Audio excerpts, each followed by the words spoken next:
सत्संगमं च लभते पुरुषो यदा वै। भगवान की कृपा के द्वारा ही मानव जीवन में सत्संग की प्राप्ति होती है। अहो भाग्य की हम आप सभी को आदिशक्ति भगवती की कृपा से भगवान के सानिध्य में बैठकर भगवान की कथा श्रवण करने का सौभाग्य प्राप्त होता है। भगवान की कथा मनुष्य के प्रत्येक प्रकार के पापों को नष्ट कर देती है। जिस प्रकार जब आग लगती है तो फिर घर किसी का भी हो या खलिहान किसी का भी हो, वन में आग लगी हो तो वृक्ष किसी का भी हो, आग की स्वाभाविक क्रिया है जलाना। उसी प्रकार भागवत की कथा, इसका स्वभाव है मनुष्य के पापों को मिटाना, पापों को नष्ट करना। फिर आपका वह मानसिक, वाचिक और क्रियात्मक किसी भी प्रकार का मनसा वाचा कर्मणा द्वारा कोई भी अगर पाप हुआ है तो उसका विनाश कथा के द्वारा होता है। भागवत की कथा संत विद्वान कहते हैं प्रत्येक मनोकामना को पूर्ण करती है। जिस व्यक्ति की जैसी मनोकामना हो, प्रत्येक शुभ मनोकामना भगवान सुनते हैं और पूर्ण करते हैं। दिन में हम आप सभी ने श्रवण किया एक ऐसा व्यक्ति जिसने पूरे जीवन कभी भगवान का नाम नहीं लिया था, मृत्यु हो गई लेकिन भगवान का नाम नहीं लिया, प्रेत योनि को प्राप्त किया, ठुंडकारी। उसने कभी भगवान का भजन नहीं किया, लेकिन उसके कल्याणार्थ जब भागवत की कथा का आयोजन किया गया तो उसने मोक्ष का, उसके लिए मोक्ष का मार्ग खुल गया। मानव जीवन में पूजा पाठ करना, कथा वार्ता इत्यादि करना, सुनना अत्यंत आवश्यक है। अब जीवन में पूजा पाठ करना, भजन करना, कथा सुनना आवश्यक है, लेकिन हम जानते तो हैं कि पूजा पाठ आवश्यक है, लेकिन फिर भी ज्यादा समय हम पूजा पाठ के लिए नहीं निकाल पाते। पता है कि भजन करना चाहिए, लेकिन फिर भी भजन ज्यादा देर तक नहीं कर पाते। वजह है, अब चाहे आपकी नौकरी हो या फिर आपकी पढ़ाई हो या आपका परिवार हो या कोई दूसरा काम हो, क्योंकि वह भी नहीं छोड़ा जा सकता। लेकिन चिंता मत करिए, कल्याण प्रत्येक का निश्चित है। क्योंकि हाँ, हम मानते हैं कि हम पूजा पाठ बहुत कम करते हैं, लेकिन जिन लोगों ने बिल्कुल भगवान का नाम नहीं लिया, कम से कम उन लोगों से तो अच्छे हैं। अब धंधकारी जिसने तो कभी भगवान का नाम न लिया था, जब उसका कल्याण हो गया तो भला हमारी बात भगवान क्यों नहीं सुनेंगे।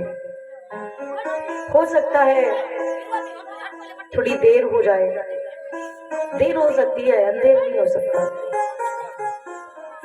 जिस प्रकार भगवान अपने भक्तों को ऐसे रखते हैं जैसे माँ अपने बच्चे को रखती है। यहाँ पर जितनी भी माताएं हैं, जिन माताओं के बच्चे छोटे हैं, जब कभी बच्चा भूखा होता है तो क्या करता है? रोता है। तो ये थोड़ी कहता है कि हमें क्या चाहिए, पर माँ समझ लेती है। अब बच्चा भूख की वजह से रो रहा है, माँ उसके लिए दूध गर्म कर दी है, दूध गर्म करती है, उसमें चीनी डालती है, फिर उसे ठंडा करती है, बोतल में करती है, फिर बच्चे को देती है। अब दूध जब तक गर्म हुआ और ठंडा नहीं हो जाता तब तक माँ अपने बच्चे को नहीं दे सकती। बच्चा रो रहा है, वो मांग रहा है कि मैं भूखा हूँ, वो रोता है, लेकिन माँ क्या करती है? बच्चे को दूध गर्म नहीं देती। क्या माँ का दिल कठोर होता है? वो बच्चे को रोता हुआ कैसे देख सकती है? वो रोता हुआ देख सकती है इसलिए क्योंकि वो जानती है कि अगर गर्म दूध दे दिया तो इसका मुंह जल जाएगा, इसलिए थोड़ी देर और सही रोने दो, लेकिन दूध तभी देती है जब उसके पीने के योग्य हो जाता है, क्योंकि अगर गर्म दूध दे दिया तो बच्चे को ही नुकसान करेगा। तो उसी प्रकार हम आप भगवान के बच्चे हैं, और हमें जिस चीज की जरूरत होती है, जिस चीज की आवश्यकता होती है, हम भगवान के आगे रोते हैं, प्रभु हमें इस चीज की आवश्यकता है, हम ये चाहते हैं। तो भगवान देते हैं, लेकिन जब वो चीज हमारे लिए सही होती है, और सही मायनों में यहाँ चढ़ाओ,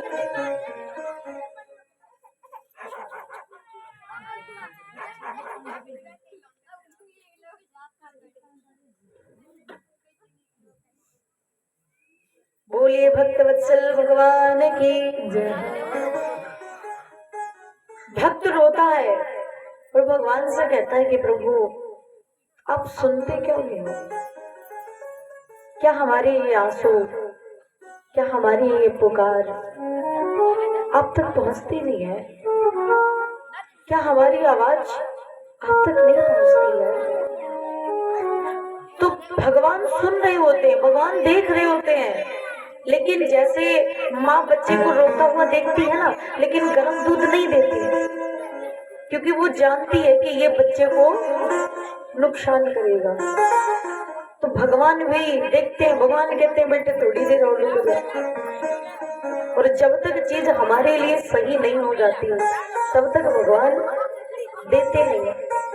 अब उतनी देर में जैसे बच्चा रो रो के बुरा हाल कर लेता है ना, वैसे ही भक्त भी रो लेता है। इसलिए जीवन में जो मिला है उसमें प्रसन्न रहिए, और जो चीज आप चाहते हैं और फिर भी नहीं मिल रही है, या कुछ परिस्थितियां आपसे विपरीत चल रही हैं, तो परेशान मत होइए, क्योंकि शायद थोड़ा इंतजार लिखा है, तभी फल मिलेगा, तो इंतजार ही सही। भगवान ने हमारे जीवन में जो लिख रखा है, जो निर्धारित कर रखा है, प्रत्येक कार्य अपने समय से होगा, इसलिए मुस्कुराकर प्रसन्न रहकर समय को व्यतीत कीजिए। कल्याण प्रत्येक का निश्चित है। भगवान सबकी सुनते हैं और सभी की सुनेंगे। भागवत की कथा हमें यही संदेश देती है, धैर्य रखिए।